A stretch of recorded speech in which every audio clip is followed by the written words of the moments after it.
மாற்றி அமைக்கும் என்று முழு நம்பிக்கையோடு நாங்கள் இருக்கிறோம். அதை மாற்றாத பட்சத்தில் இந்திய தேசிய காங்கிரஸை சேர்ந்த தென்காசி மாவட்டத்தில் அனைவரும் சேர்ந்து ஒரு மாற்று முடிவை எடுக்கக்கூடிய சூழ்நிலையை உருவாக்க மாட்டார்கள். அவரை எதிர்த்து நாங்கள் செயல்பட வேண்டிய சூழ்நிலை உருவாகும் என்பதை இந்த தருணத்திலே தெரிவித்துக் கொள்கிறோம்.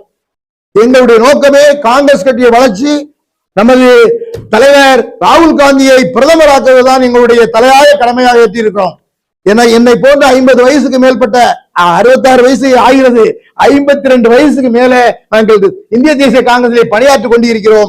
இப்படி உன்னதமான கட்சி தொண்டர்களை எல்லாம் இழக்க காங்கிரஸ் தயாராக இருக்கிறதா என்ற கேள்வியை கேட்கிறோம் ஒரு நபருக்காக.